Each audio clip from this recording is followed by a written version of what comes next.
Sandstorm conditions prevail in the Indian capital, and now there are fears of early desertification of the region. Environmental experts have noted that Spain is suffering a drought.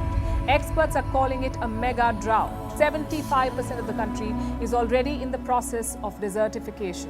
World Day to combat desertification and drought. A reminder that the fight for healthy soil is a race against time. Soil is the habitat upon which zillions of lives thrive.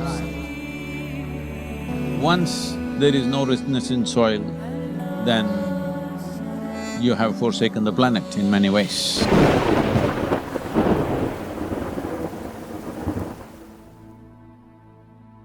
Soil is far more than the ground we walk upon. It's the essence of life on earth, quietly sustaining all that grows and thrives. Yet, this precious foundation is under siege. Fertile soil could vanish within decades, bringing a future where food shortages are the new reality. So, how does soil come to life? It starts with rocks, weathered over centuries by wind and rain, breaking into fine particles. When these particles mix with decomposing plants, they transform into nutrient-rich topsoil, the dark layer that supports plants and animals.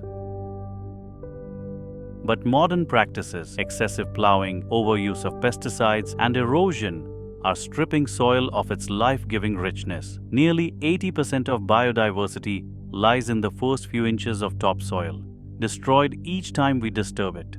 Protecting soil means adopting sustainable practices, reducing harmful plowing, limiting chemicals, and increasing vegetation help it regain its richness.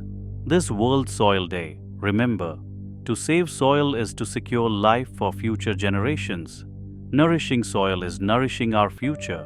Act now. Protect our soil. Save our future.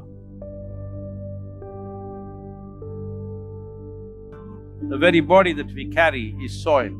Without soil being rich and well, this body and every other life cannot be well. So in terms of ecology, in terms of climate change, the most important thing is that we need to have a conscious approach as to how we manage our soil.